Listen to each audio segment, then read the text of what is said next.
السلام علیکم ورحمۃ اللہ وبرکاتہ نحمدہ ونصلی علی رسولہ الکریم اما بعد۔ امید کرتے ہیں آپ تمام سسٹرز خیر و عافیت سے ہوں گی اور ایمان کی بہترین حالت میں ہوں گی۔ اللہ رب العزت سے دعا ہے آپ کی طرف ہر بڑھنے والا شر خیر میں بدل دے، آمین آمین۔ پیاری سسٹرز، ہم لوگ سورہ نساء کی آیہ مبارکہ 60 تک ٹرانسلیشن اور آیہ مبارکہ 57 تک تفسیر کا لیسن کمپلیٹ کر چکے تھے۔ آج مزید ٹرانسلیشن کا لیسن نہیں دیا جائے گا اور آیہ مبارکہ 58 سے تفسیر کا لیسن سٹارٹ کریں گے۔ ربی اشرح لی صدری ویسر لی امری واحلل عقدۃ من لسانی یفقہوا قولی اللہم بارک لنا فی اوقاتنا اللہم فقہنا فی الدین اللہم انی اسألک الہدی والتقی والعفاف والغنی اللہم الہمنی رشدی وأعذنی من شر نفسی۔ اعوذ باللہ من الشیطان الرجیم، بسم اللہ الرحمن الرحیم۔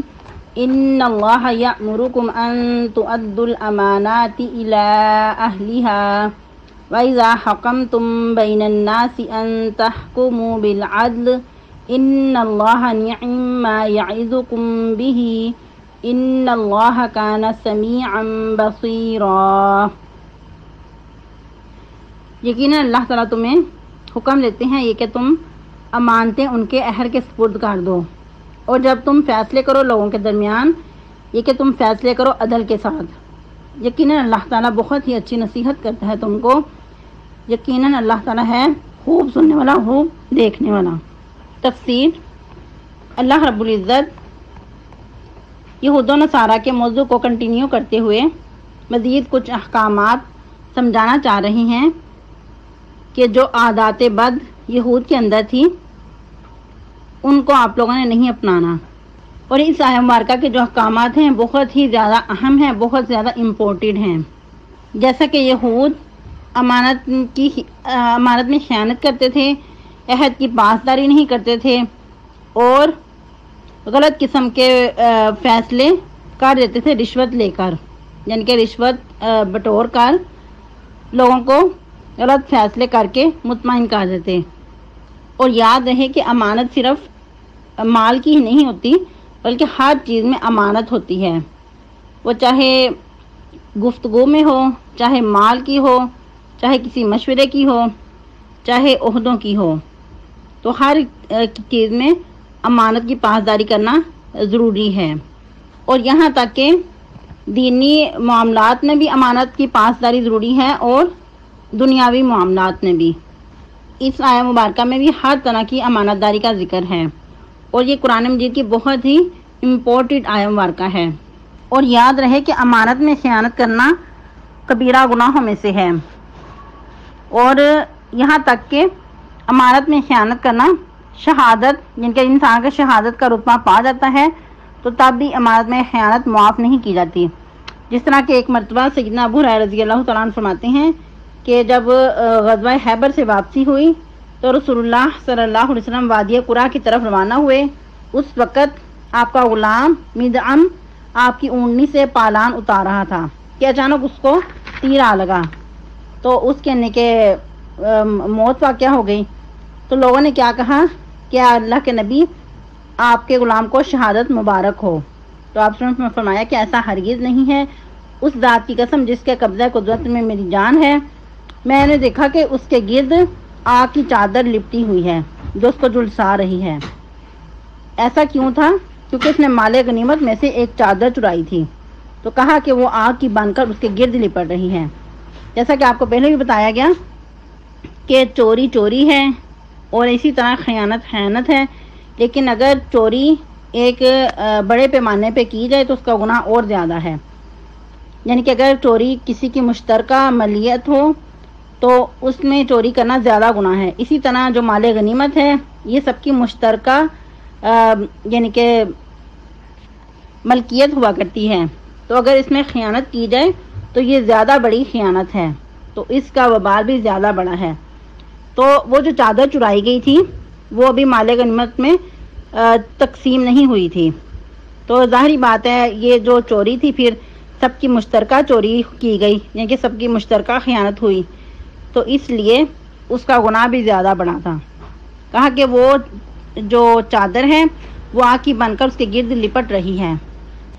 ویسے بھی جب انسان کے حقوق میں سے کچھ کمی کی جائے تو جب تک انسان سے معافی نہ مانگی جائے اس کی تلافی نہیں ہوا کرتی۔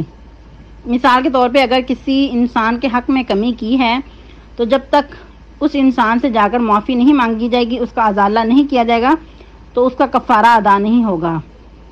اس کے برعکس اگر اللہ رب العزت کے ساتھ معاملہ ہے تو انسان چاہے کسی اندھیری کوٹری میں بیٹھ کے بھی اللہ سے معافی مانگے تو اللہ رب العزت اس کو معاف کر دیں گے۔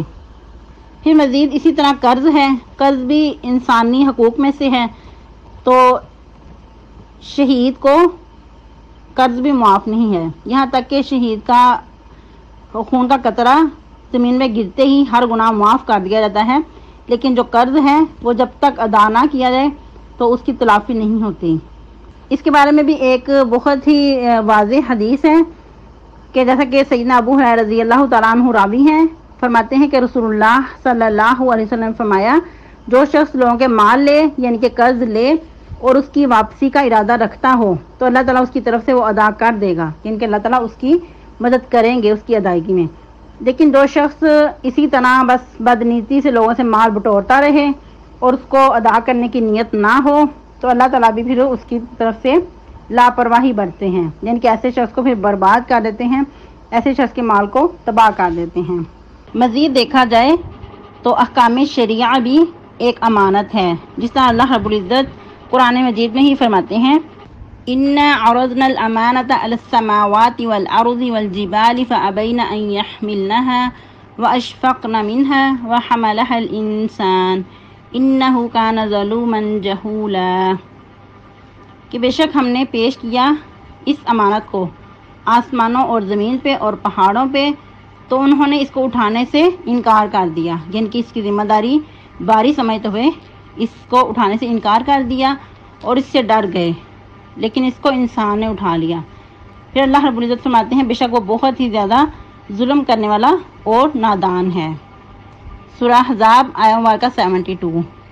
پھر مزید دیکھا جائے تو امانت کی پاسداری کا مطلب جو منصب ہیں، جو عہدے ہیں، ان کی پاسداری کرنا بھی ہے، جس طرح کہ ایک حدیث کے مطابق کہ جب عہدے ذمہ داریاں نااہل کو دی جائیں تو پھر اس وقت بھی تم قیامت کا انتظار کرو، یعنی کہ قیامت کی نشانیوں میں سے یہ بھی ہے کہ جو حکومتی سطح کی ذمہ داری ہے وہ کسی نااہل کو دی جائے۔ تو آج ہمارے معاشرے میں یہی کچھ ہو رہا ہے کہ جو میجورٹی کو دیکھا جاتا ہے، چاہے اکثریت میں غیر اللہ کے قانون نافذ کرنے والے ہی ہوں، تو ان کے بارے میں بل پاس کر دیے جاتے ہیں۔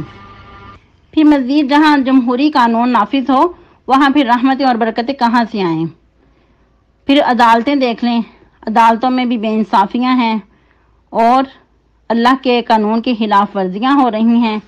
جہاں اللہ کے حدود کی ایک بھی قانون سازی نہ کی جائے، یعنی کہ حدود کو نافذ نہ کیا جائے، تو جتنی 40 دن کی برکت نازل ہوتی ہے تو اتنی برکت اٹھا لی جاتی ہے ایک حدود کو توڑنے کی وجہ سے۔ پھر مزید اپنا مال کسی دوسرے کے پاس رکھنا یا کوئی ہمیں اپنا مال دے تو وہ بھی ایک ذمہ داری ہے، یہ بھی امانت ہے، اگر اس میں کمی پیشی کی جائے گی تو اس میں خیانت ہوگی۔ اس کے بارے میں بھی کیا ہے کہ جس طرح سیدنا حذیفہ بن یمان رضی اللہ تعالیٰ عنہ فرماتے ہیں کہ ایک وہ وقت تھا کہ میں کسی کے ساتھ بھی کوئی معاملہ کرنے میں جھجک محسوس نہ کرتا، لیکن آج وہ دن آ چکا ہے کہ میں کسی کے ساتھ بھی کسی کو ان کے امین نہیں سمجھتا، امانت داری کا پاس نہیں دیکھتا، کہ جس کے ساتھ بھی امانت داری کرتا ہوں تو خیانت ہوتی نظر آتی ہے۔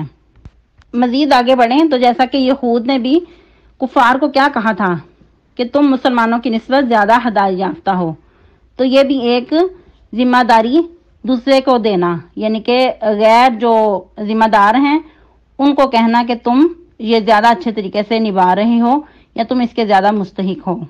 خیر ان الفاظ کو ہم کئی طرح سے سمجھ سکتے ہیں کہ جو ذمہ داریاں تمہیں دی گئی ہیں وہ بھی ان کو اچھے طریقے سے نبھاؤ، یا پھر اگر امانتیں ہیں تو ان کو ان کے اہل کی طرف اچھے طریقے سے لٹا دو۔